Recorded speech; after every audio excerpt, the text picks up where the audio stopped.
All right, welcome back. So today we're going to jump into, well, so first of all, we're going to review a couple of things. We're going to do a review of perfect competition. We're going to do a quick review of monopoly. And then we're going to start talking about really the bulk of companies that we are used to seeing, right? Which would be our imperfect competition or what's called our monopolistic competition. So, but before we get there, let's just do a quick review of our perfectly competitive markets, right? So with our perfectly competitive markets, we're going to have two graphs, right? We end up having a price and a quantity graph for the market itself, right? So this market might be, let's do something fun like gummy bears.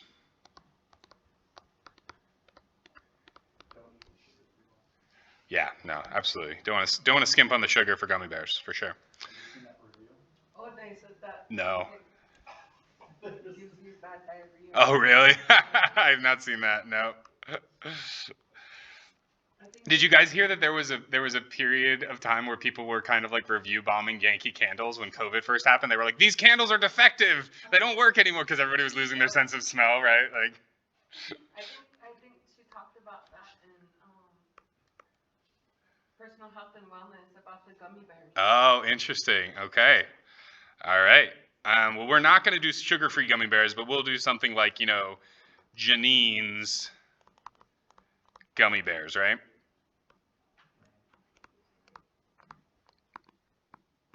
So some sort of brand of gummy bears compared to the gummy bears market writ large.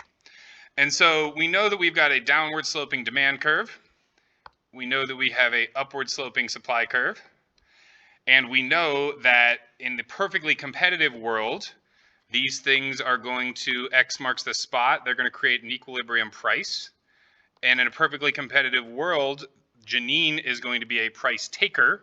So that is going to be reflected onto this graph as a vertical line that we then label price, which is also our demand curve for Janine, which is also our marginal revenue curve.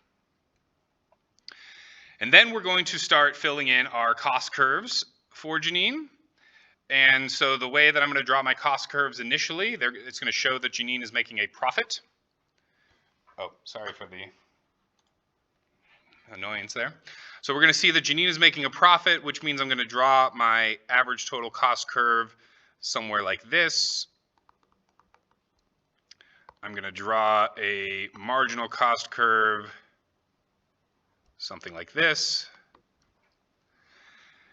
And we're going to find our profit maximizing zone, or sorry, our profit maximizing quantity to be where that marginal revenue equals the marginal cost, right? We have our Q star where MR is greater than or equal to MC. That's our profit maximizing rule, always and forever, no matter what type of market. And then this is going to give us our giant profit rectangle, or sorry, this is going to give us our giant revenue rectangle, right? This is how much we're making in terms of revenue. So let's put some numbers behind this so that it makes sense. So let's say it's $5 a bag, and let's say Janine sells 100 bags. So that means that this revenue rectangle here, right? This revenue rectangle is going to equal 5 times 100. Just going to be my price times my quantity. And then we're often asked, well, how much is the profit, right? Well, in order to find the profit, we need to subtract the cost rectangle. So we find that Q star, and then we're going to go ahead and we're going to trace that Q star up until we get to the average total cost. And then at the average total cost, we're going to draw a line out. And then we're going to have this rainbow situation here, right? This whole thing, this whole square down here is going to be our total cost square. So if we look at our total cost square, this is going to be the average total cost that we have, right? So again, just for sake of simplicity, we'll say it's $4 times the quantity that we're selling. This gives us 400. We had 500 of revenue. So profit would be $100. Very good. So profit, which we use the pi symbol, total revenue minus total cost, is going to be 500 minus 400 equals 100. And we will signal that profit rectangle to be any part of the total revenue rectangle that is not a part of the total cost rectangle. So this whole section up here is what we would call, so the star section that we have here is what we would call our total profit. Any questions on labeling those parts of the graph?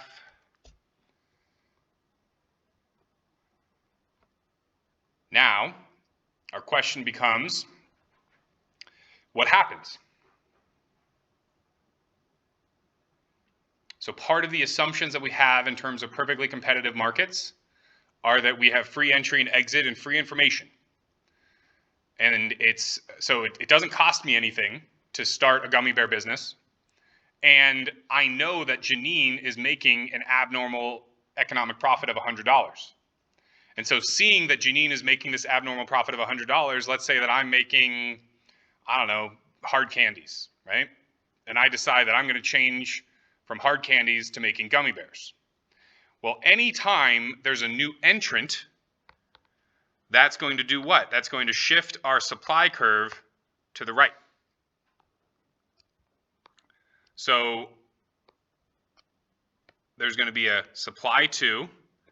This is because the number of producers has increased. At this new equilibrium, again, we are price takers, P double star. We're going to find this new equilibrium is equal to $4. And so at this new equilibrium, this price equals demand equals marginal revenue is going to go down,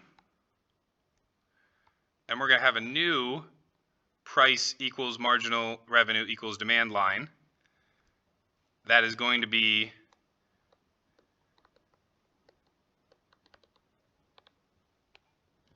this intersection of all three curves, right? It's going to be the intersection of where our marginal cost curve comes through, right? This marginal cost curve. Ooh. It's going to be the intersection of where the average cost curve comes through. And then it's lastly going to be the intersection of where the demand and marginal revenue and price go through. So the long-term equilibrium in the perfectly competitive world is a triple intersection.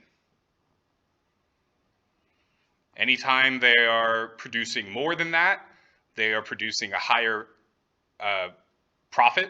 They're experiencing abnormal economic profits. Anytime they are producing less than that, they are, so this Q double star here, right? Anytime they produce less than that, they're producing at a loss. And there's going to be some movement of suppliers so that we equilibrate back to whatever that price is that is equal to our average total cost. And in this way, we find that abnormal economic profits are always, always, always short-lived in the perfectly competitive world. And it's because of those freedom of movement, free entry and exit, and it's because of the perfect information. Questions on the dynamic there? I was just going to say that ain't a very good profit anyway. I said I was going to say that's not a very good profit. Yeah, $100. But I mean, usually, instead of $100, it's like $100,000. You know what I mean? Like, so, and the important thing to also keep in mind is that even if we are producing at this point, right, where we have no economic profit, the business owner is still recouping all of their opportunity costs. So they're still making a wage that they would be making if they were to go ahead and sell their time on the job market like all of us, right? So if they were to quit this and to just work for somebody, let's say that they would get paid $100,000 to do the same kind of management, right? So this zero profit, right? This zero economic profit that we see here, it's important for us to remember that zero economic profit, we can think about this as, you know, $100,000 of accounting profit.